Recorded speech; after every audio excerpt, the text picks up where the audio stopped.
Joining us now, ladies and gentlemen, is a man who just secured another bag via Pete Thamel's tweet. There's some breaking news out of the college football world. Nebraska coach Matt Rhule signed a 2-year contract extension this morning, which will take him through the 2032 season. It includes a $15 million buyout this year that effectively eliminates him from any jobs in this coaching cycle. Interesting wording for Pete Thamel. Joining us now, ladies and gentlemen, the head coach of Nebraska. A man just signed a 2-year extension this morning. Matt Rhule. Hey, coach. What's up, fellas? Congratulations. I know obviously not the best outcome. We don't want that. We want to win by 100 every single time. But congratulations on an extension with Nebraska. How'd we get to this point? How long has this been in the works? And congrats. You watched us read Pete Thamel's tweet. I don't think he was as celebratory as he should be. Congratulations to you, bro. Yeah. Hey, ran your ass out of Carolina, bro. Signing a new deal with Nebraska. Congratulations. No, thank you very much. Yeah, I mean, we were on I think 2 weeks ago, and we talked about it. And I told you guys how much we love it here, And to me, there's lots of great jobs, but very, very rarely in this business do you find a home. And we felt like Nebraska's our home. This program's our home. I love these players. I love this place.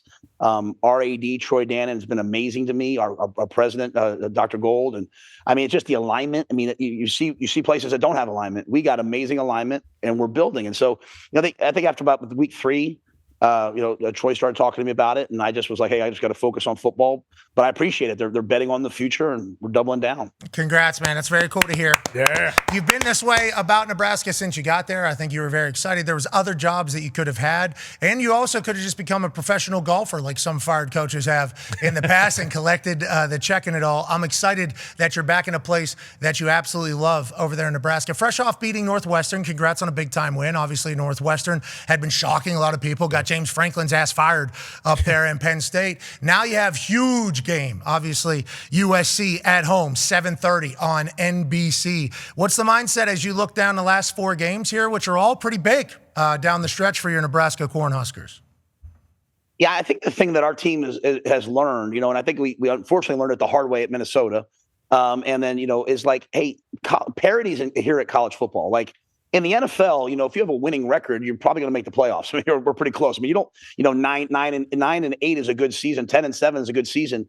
Parities in college football. I mean, look at the teams that are in the top 10 that weren't there years ago. So every single week you got to show up and play. I mean, the days of beating people 45, some people are doing it, but not, I mean, I'm watching Texas the other night come back to win. I'm watching Alabama come back to win. It's just, you got to show up every single week. And so we have 4 chances left. And this Saturday, obviously it's amazing opportunity for us to play a great USC team that's 5-2, and they're probably the best offense I think I've ever seen. So it'll be a lot of fun. You talk about the offense. I mean, you're talking about a one man, Lincoln Riley. Go ahead, Con man. Yeah, Coach. How's your relationship with Lincoln Riley? I believe you guys go back to the Baylor OU days, and you might have played a few times. I am not 100% sure about that, just like most things. But how do you approach an offense like that? Do you go back and look at all the games he called both at Oklahoma and with Caleb Williams and things of that nature? And how are you feeling, going up against a guy that was such an offensive guru for so many years?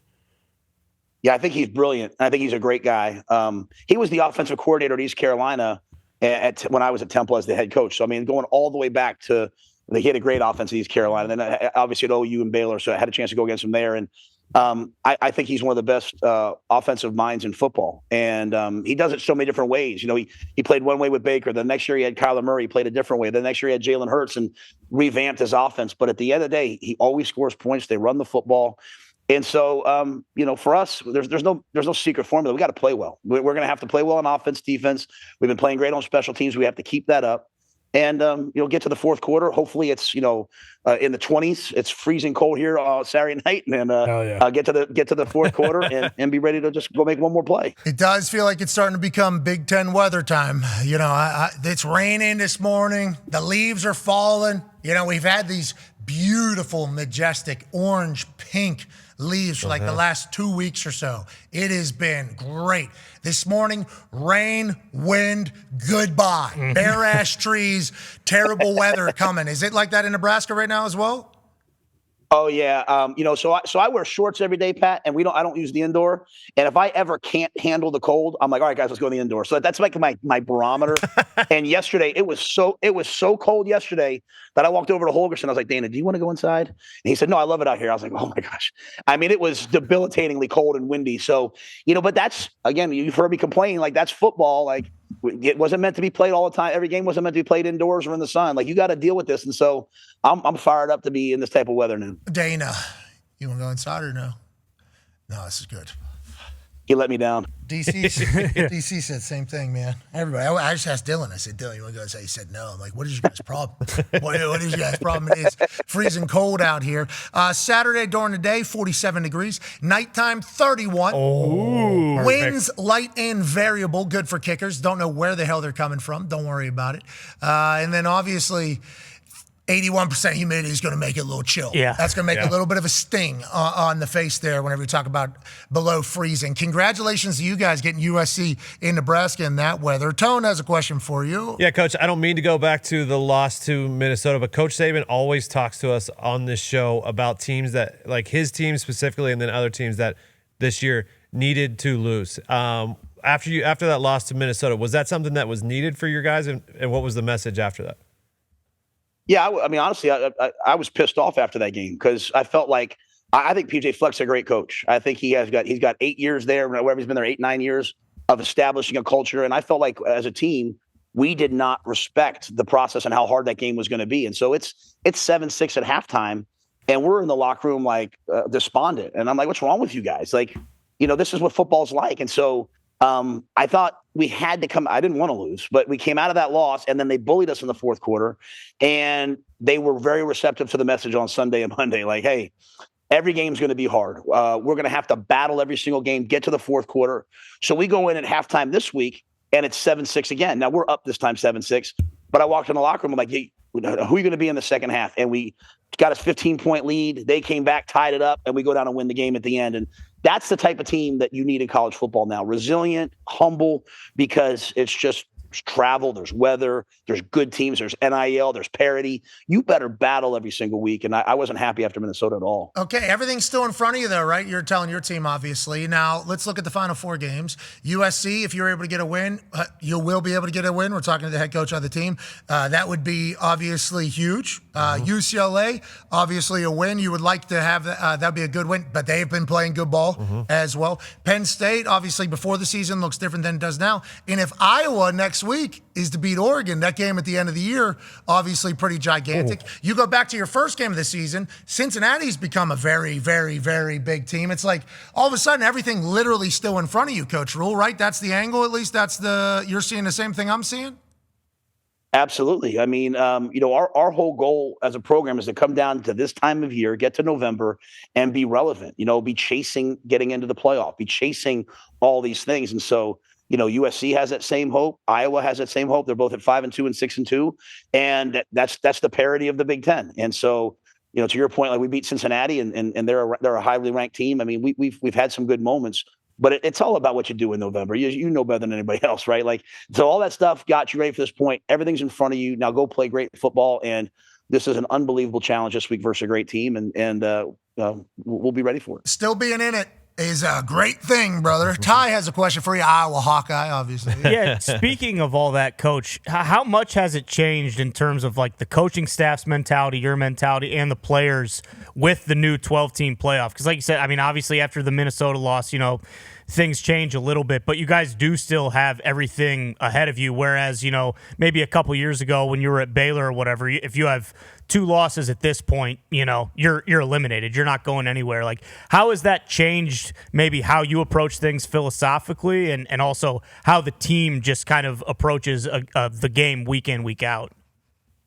Yeah, I think there's a good and a bad to it, right? Like you've seen a lot of teams in college football, like they lose that second game and all of a sudden they go on a 4-game, skid because they're like, well, the season's over, Our approach has been get better and better and better and play our best football in November, play our best football in December. Like, hey, we're training the guys to go be pro football players. That's how it's going to be at the next level. And that's how college football's become. I was on the Penn State football team in 1994 that went undefeated, won the Rose Bowl, beat Oregon 38-6. and didn't win a national championship. The national championship, we said, came here to Nebraska. And that was a really different world back then. And then at Baylor, we finished 11-1. We go to the conference championship game against Oklahoma.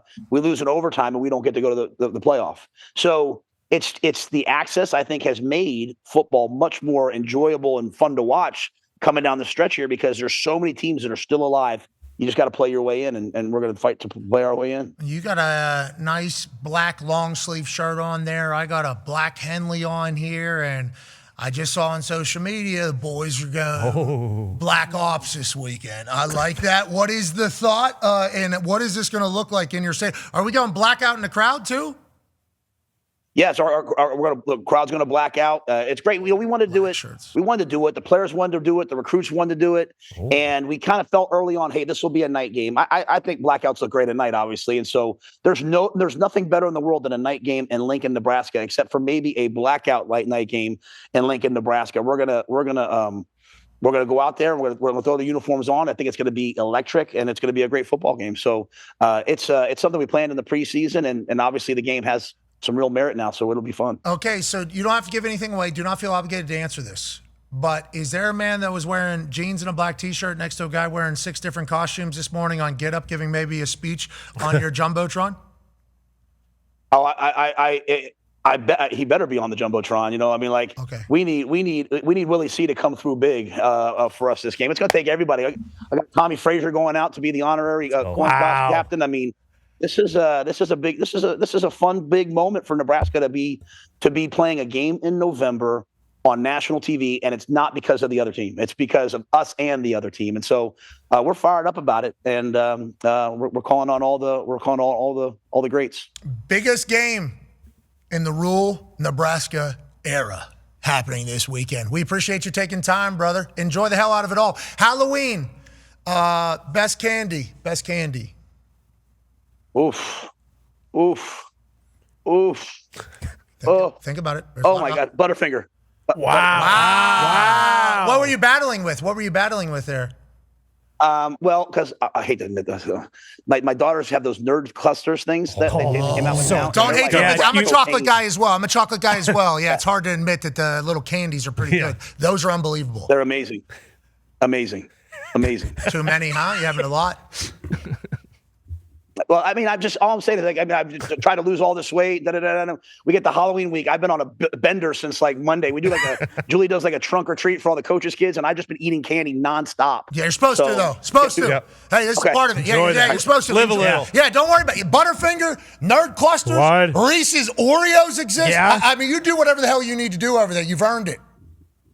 Okay, I feel good about that. Thank you. My first time being in shape at this, so I'm not used to the rules. So thank you. Well, that's interesting. So I'm also a guy that easy come, easy go with the weight. Like 70-pound weight spins for me throughout entire years are very possible with how much I like to eat and how much I enjoy eating. You probably understand where I'm coming from when I say this. You just got to make sure after this week you have the ability to stop. See, that's the issue with us fatzos.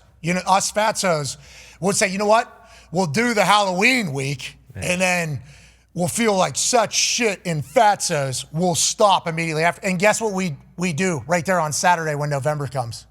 Well, we got to eat what we had last week. And then Sunday. And then on Monday, you think to yourself, I just ate like shit all last week. I might as well let me get some fried. Well, then we're 2 weeks away from Thanksgiving, so we might as well just wait till after Christmas. We'll start the new year. Okay, so we're putting a red light. We're putting a red light after Halloween. Okay, that's what we're all doing here. Thank you. Done. I'm in. All right, I'll send a text. Accountability buddies. There you go. Accountability buddies here. Ladies and gentlemen, that's Coach Matt Rhule. Congrats on the new deal. Yeah, Coach. That was cool of them to announce that 5 minutes before he comes on. Certainly. That was certainly on purpose. Yep. And we are very, very, very thankful for that, because he usually says, what do you need? When do you need us? Is normally his conversation. And this time they're like, hey, how about 12:30? Is that okay? It's like, yeah, no problem at all, actually. And then 12:25, Pete Thamel pops up into our feed. Matt Rhule just signed a new deal that maybe limits him from possibly not leaving. What was that? I don't know. That was. What was it? I don't think you would think just announcing the extension would kind of get across that, hey, I'm not leaving this coaching cycle. Source Says Nebraska coach Matt Rhule signed a 2-year contract extension this morning, which will take him through 2032 season, 7 years from now. It includes a $15 million buyout. We're listening to Brian Kelly's $53 million buyout right now. $15 million buyout this year that effectively eliminates him from any jobs in this coaching cycle. Okay. It effectively does, but not definitely. This is college football. Anything can happen. Please call Pete Thamel. Yeah, I didn't know why you worded it that way. We certainly need that. Nebraska's not off the hook here yet. 15 million? We see some of these billionaires chew that. It could turn into quite a quagmire. This could be quite listen, the wording is quite a sticky situation.